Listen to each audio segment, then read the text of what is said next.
আসসালামু আলাইকুম এইচএসসি ব্যাচের বন্ধুরা, আমি তানভীর আহমেদ রবিন বর্তমানে পড়াশোনা করতেছি জাতীয় কবি কাজী নজরুল ইসলাম বিশ্ববিদ্যালয়ে। আমি আজকে তোমাদের যে টপিক নিয়ে আলোচনা করবো সে টপিকটা হলো কি phrase and words. Phrase and words, তোর নামটা লিখি।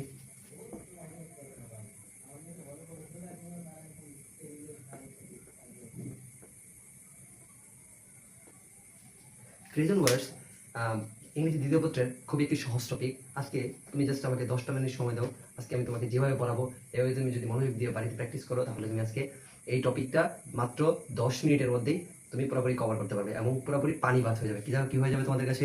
পুরোপুরি পানি ভাত হয়ে যাবে। তো চলো আমরা শুরু করি। আমরা ফার্স্ট রুলস বলবো না, রুলস বলে ভুল হবে। ধরো আমরা টাইপ দিয়ে শুরু করবো। আজকে সর্বমোট 10টা টাইপ করাবো তোমাদের। এই 10টা টাইপের মধ্যে তোমরা হুবহু কমন পাবা, এটা আমি তোমাকে চ্যালেঞ্জ দিয়ে বলতে পারি। বুঝতে পারছো?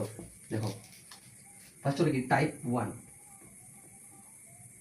টাইপ 1 টাইপ 1 টাইপ 1 বিষয়টা হলো কি এক নাম্বার হলো কি লেট অ্যালোন। লেট অ্যালোন এটার অর্থটা হলো দূরের কথা। কি কথা? দূরের কথা। এটা মানে হলো যে আমি একটা কাজ করতে পারি না, মানে অন্য কাজটা কিভাবে করব। একটা কাজ করতে পারি না, অন্য কাজটা কিভাবে করব। ধরো কেউ ধরো আমার নাম তানভীর আহমেদ রবিন। এখন কেউ আমার নাম জানে না, সে কি আমার বাসার পরিচয় জানতে পারবে? কোনো সময় পারবে না। তাহলে কি অবাস্তব বা দূরের কথা, সে আমার নামই জানে না, সেই ক্ষেত্রে আমার বাসার পরিচয় সে জীবনেও বলতে পারবে না। দেখো আমরা এক্সাম্পল হিসেবে যদি দেখি, এক্সাম্পল যে he can not tell my name, gap my address. দেখো সে কি করতে পারে না, সে আমার নামই বলতে পারে না। তাহলে কি আমার বাসায় পরিচয় দিতে পারবে? কোনো সময় পারবে না। তাহলে লেট অ্যালোন অর্থ হলো কি দূরের কথা, মানে এটাই করতে পারে না, ওইটা কিভাবে করবে। তাহলে লেট অ্যালোন অর্থ হলো কি দূরের কথা, এটা বলতে পারে না, ওইটা কিভাবে বলবে। She can not tell my name, সে আমার নাম বলতে পারে না, সে কি আমার বাসার অ্যাড্রেস জানবে? কোনো সময় না। সেই আমার বাসার অ্যাড্রেস বা আমার বাসার পরিচয় বা ঠিকানা কোনো সময় কি করতে পারবে না, সে বলতে পারবে না। সেক্ষেত্রে আমাদের আনসারটা কি হবে? Let alone. তাহলে কি হলো যে লেট অ্যালোন দূরের কথা। তাহলে প্রথম রুলস ক্লিয়ার, বুঝতে পারছো? ওকে, ঠিক আছে। তাহলে দেখো প্রথম রুলস। এখন টাইপ 2 কি? টাইপ 2 এখন টাইপ 2 তে আমরা বলতে পারবো যে যে হেড বেটার। আমরা বলি হেড বেটার অর্থ হলো কি ভালো অর্থে। তাহলে হেড বেটার কি অর্থে ব্যবহৃত হয়? ভালো অর্থে ব্যবহৃত হয়। তাহলে আমরা বলবো ভালো অর্থে ব্যবহৃত হয়। কি অর্থে ব্যবহৃত হয়?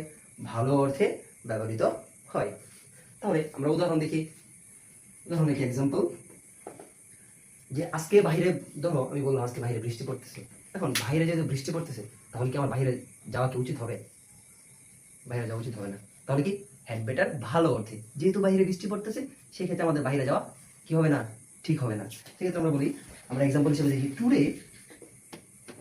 Today is a rainy day. কি রে? Rainy day. যেহেতু আজকে বৃষ্টির দিন, সেহেতু আজকে আমার অফিসে বা বাইরে যাওয়া কি হবে না? ভালো হবে না, বা আমার জন্য কি হবে না?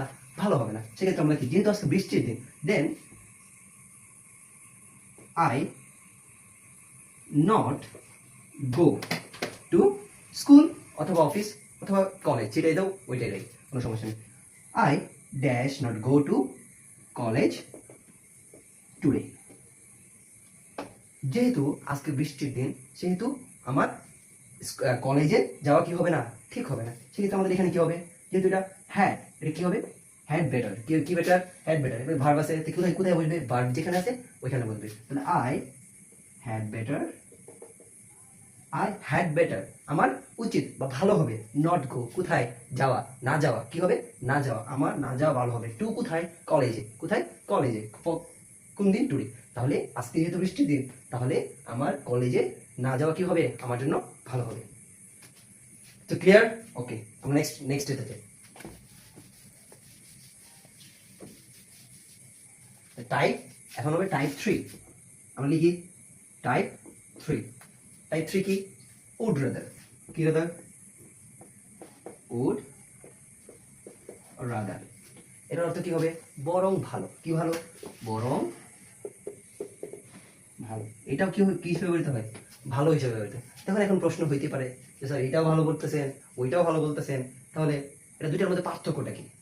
পার্থক্য হলো, এখন আমরা নোট করি, নোট। এখন কি হবে আমাদের নোট, নোটটা কি হবে, উড রাদার যেখানে থাকবে ওইখানে ওই বাক্যের মধ্যে দুইটার মধ্যে পার্থক্য, একটা থেকে আরেকটা কি হবে, প্রেফার করবে, একটা থেকে আরেকটা কি করবে, প্রেফার করবে। মাঝে কি থাকবে, দ্যান থাকবে। তো আমরা লিখি যে উড রাদার, কি rather, would rather plus dot dot dot plus then dot dot dot, একাধিক এক্সট্রা কি থাকতে পারে, পরে বাইরে যেটা থাকতে পারে শেষে। তাহলে উড রাদার, তাহলে উড রাদার অর্থ কি, বরং ভালো। উড রাদার অর্থ কি, বরং ভালো। উড রাদার তারপরে ডট ডট, মাঝে কি থাকবে, মনে রাখবো আমাদের কি পয়েন্ট, কি পয়েন্টটা কি হলো, মাঝে কি থাকবে, দেন থাকবে, কি থাকবে, দেন। এখন আমরা এক্সাম্পল দিয়ে দেখি, এক্সাম্পল ধরুন he dash resign, resign the job, the job. সে কি করবে, জব থেকে রিজাইন করবে বা প্রত্যাহার করবে, সেই জবটাই কি করবে, প্রত্যাহার করবে। দেন টলারেট, টলারেট ইনজাস্টিস, তাহলে অন্যায়কে প্রশ্রয় দেওয়ার চেয়ে সে কি করবে, তার জবটা প্রত্যাহার করবে, প্রত্যাখ্যান করে ফেলবে, সে নিজে কি করবে, রিজাইন করে ফেলবে। তাহলে এটা তার পক্ষে ভালো না? তাহলে উড রাদার অর্থ কি, বরং ভালো। তাহলে হি তার, তার পক্ষে ভালো হবে রিজাইন করা, কি করা, রিজাইন করা, প্রত্যাখ্যান করা, কি, তার জবটা। দেন কি থেকে, কি থেকে, টলারেট ইনজাস্টিস, অন্যায়কে প্রশ্রয় দেওয়ার চেয়ে তার কি, তার কি ভালো হবে, জবটাকে ছেড়ে দেওয়া, জবটা কি করা, ছেড়ে দেওয়া বা প্রত্যাখ্যান করা, তার জন্য কি হবে, ভালো হবে। তো বুঝতে পারছো, তাহলে এখানে কি হবে আমাদের, উড রাদার। এখন ক্লিয়ার, হ্যাড বেটার এবং উড রাদার মধ্যে পার্থক্য বুঝতে পারছো? হ্যাড বেটার নরমালি আমার জন্য ভালো হতে, এখানে জাস্ট ভালো হতে ব্যবহৃত হবে, জাস্ট এইটুকুই। এখানেও ভালো হতে ব্যবহৃত হবে, জাস্ট পার্থক্যটা কোথায়, পার্থক্য হলো জাস্ট এখানে, পার্থক্য কোথায়, জাস্ট এখানে। এখানে কি হবে, মাঝখানে কি হবে, দেন হবে, কি হবে, মাঝে দেন হবে। তাহলে বুঝবা উড রাদার হবে যেখানে কি হবে, বাক্যের মাঝখানে দুইটার মাঝে কি হবে, কি হবে, দেন হবে। ওকে, ক্লিয়ার, শেষ। এখন আমরা টাইপ 3 শেষ, এখন আমরা কি যাব, টাইপ 4 এ। এখন যাব টাইপ 4।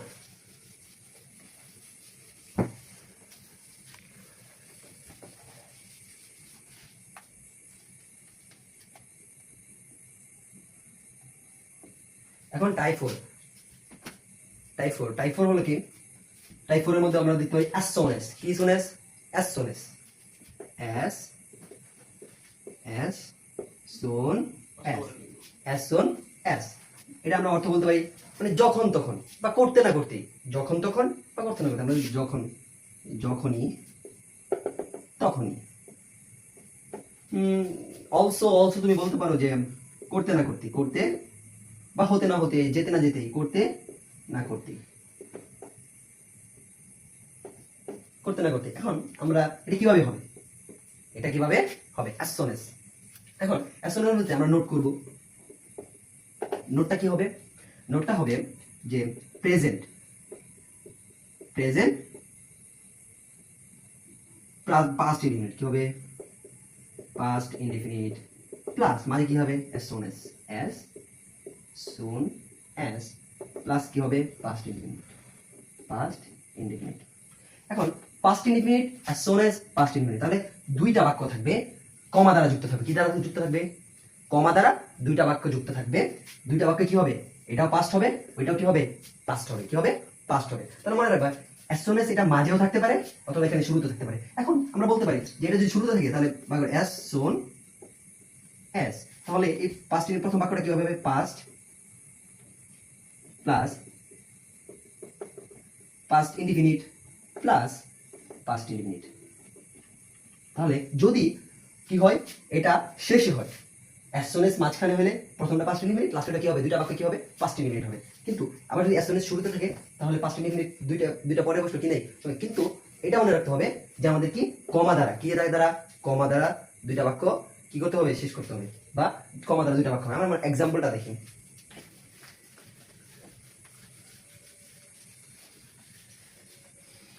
যেমন এক্সাম্পল কি হবে এক্সাম্পল আমরা যদি এক্সাম্পলটা দেখি তাহলে আমরা বলতে পারি অ্যাজ সোন এজ মানে আমরা স্টেশনে যেতে না যেতে কি করলো ট্রেনটা ছেড়ে দিল অ্যাজ সোন এজ আমরা স্টেশনে যেতে না যেতেই ট্রেনটা ছেড়ে দিয়েছে এখন আমরা বলি we reached the station we reached the station gap the train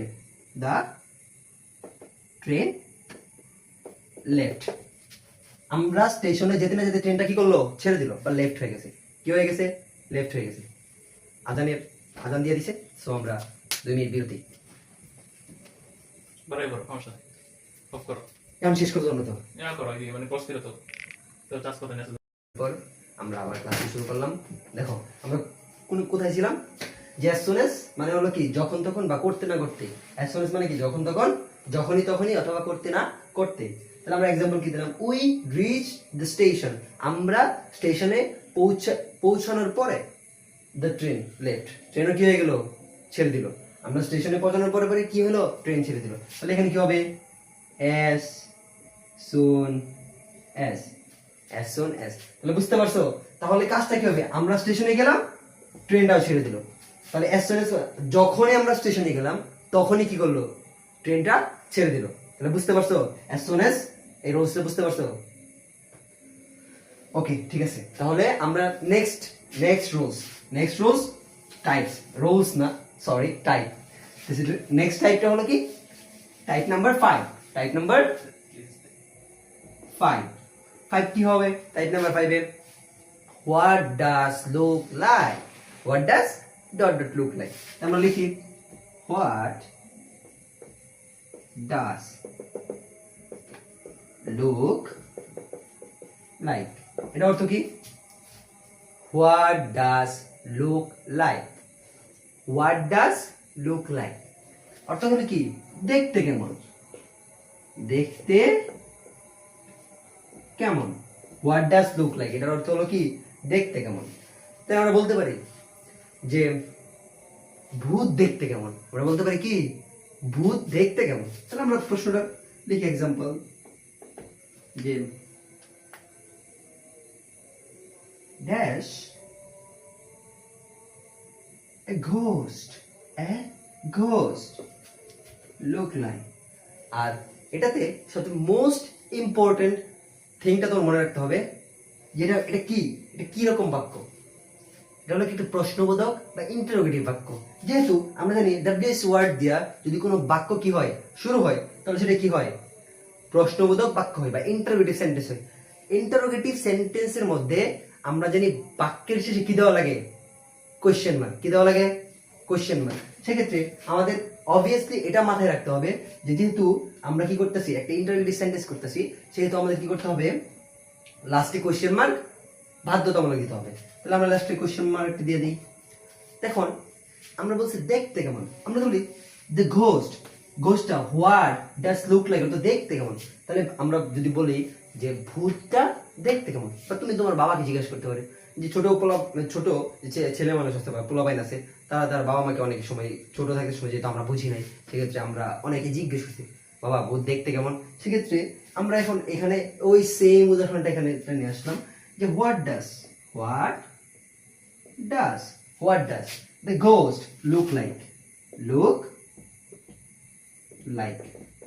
তাহলে কি ঘোস্ট এই ভূত দেখতে কেমন দেখতে কেমন সেক্ষেত্রে তোমরা ইংলিশের পাশাপাশি বাংলা যদি করতে পারো আয়ত্ত করতে পারো সেক্ষেত্রে তোমার এটা কি হবে খুবই সহজ হয়ে যাবে কি হয়ে যাবে খুবই সহজ হয়ে যাবে ভালো লাগতেছে ক্লাস বুঝতেছো সহজ না ফ্রেজ এন্ড ওয়ার্ডস একেবারে একটা সহজ টপিক মাত্র 10 মিনিট আমি বলছিলাম কি আমাকে ভাইয়া 10 মিনিট টাইম দাও 10 মিনিট টাইম দিছো দেখো অলরেডি হাফ শেষ অর্ধেক শেষ করে ফেলছি সেক্ষেত্রে দেখো পরে নেক্সট এটা বুঝতে পারছো তো এটা বুঝতে পারছো হোয়াট ডাজ লুক লাইক মানে দেখতে কেমন তাহলে কি আমরা বলতে পারি what does a ghost look like যে বাবা কি ভূত দেখতে কেমন আমরা আরেকটা উদাহরণ দিই আমরা বলতে পারি এ ওল মানে কি ওল অর্থ কি পেঁচা ওল অর্থ কি পেঁচা আমরা বলতে পারি একটি পেঁচা দেখতে কেমন আমরা বলতে পারি না স্বাভাবিক বলতে পারি যে হোয়াট ডাজ লুক লাইক। বুঝতে পারছো? তাহলে হোয়াট ডাজ লুক লাইক কোথায় বসে? যদি কোনো কিছু দেখতে কেমন বোঝায় এটা তারা কোশ্চেন করে, তাহলে বুঝবা কি এটা what does dot dot look like. Clear? Okay, আমরা নেক্সট রুলস এ যাই। আজকে লাস্ট টপিক, লাস্ট রুলস না টাইপ। এটা একবারে সহজ, না বুঝালে সবাই পারবে। কি লাস্টেরটা হলো যে ওয়াজ বোর্ন, ওয়াজ বোর্ন মানে কি জন্মগ্রহণ। কি গ্রহণ? এটা কিভাবে শেষ হয়ে যাবে? জন্মগ্রহণ ওয়াজ বর্ণই হয়, আর কিছু পার্থক্য হয় না এটাতে? অবভিয়াসলি পার্থক্য আছে। কি আছে? পার্থক্য আছে। আমরা যদি ওয়াজ বর্ন দেই, কোন সময় ওয়াজ বর্ন হবে, কোন সময় আরেকটা বিষয় আছে। কি বিষয় আছে? এর টুইস্ট আগামীকালকে আমাকে বলবা, বা আগামী ক্লাসে আমাকে বলবা। বুঝতে পারছো? যে ওয়াজ বর্ন অথবা এখানে আরেকটা বিষয় আছে, এটা কি হইতে পারে? না যাও বলে দিই, ফার্স্ট ক্লাস যেহেতু সেক্ষেত্রে বলাই যায়। তাহলে কি ওয়ার বর্ন, ওয়ার বর্ন। যদি সাবজেক্টটা থার্ড পারসন সিঙ্গুলার নাম্বার হয় সেক্ষেত্রে কি হবে? Was born. আর যদি কি হয় থার্ড পারসন প্লুরাল নাম্বার হয় তাহলে কি হবে? ওয়ার ব্রন বা ওয়ার বর্ন। বুঝতে পারছো? ওকে, এখন আমরা এক্সাম্পলটা দেখি। এক্ষেত্রে আমরা এখানে যে সহজভাবে বা সহজ হইতে বিষয়টা বুঝতে পারি। তাহলে আমরা কয়েকটা নোট লিখে দিলাম। নোট লিখো, এটা ভাবে লেখা যায়। ধরো কোনো নির্দিষ্ট সাল, নির্দিষ্ট সময় বা নির্দিষ্ট সময়, নির্দিষ্ট সাল বা নির্দিষ্ট দিন, দিনের নাম থাকে, তাহলে আমরা নর্মালি বুঝতে পারবো এখানে কি কোনো একটা ঘটনা ঘটছে। ঘটনা ঘটছে মানে কি জন্মগ্রহণ করছে বা কোনো একটা ঘটনা ঘটছে। সেক্ষেত্রে আমরা এটা বলতে পারি যে ধরো আমরা জানি কেউ কোনো একটা নির্দিষ্ট দিনে, নির্দিষ্ট স্থানে কি করে? জন্মগ্রহণ করে। এটা তো ঠিক। সেক্ষেত্রে এটা এখানে কি হতে পারে? তুমি ধরো যে বাক্যের মধ্যে প্রিপজিশন আছে, যে অন, ইন, এগুলো দিয়ে বুঝতে পারবা। কি করতে পারবা? বুঝতে পারবা। দেখো এক্সাম্পল দিলে বুঝবা।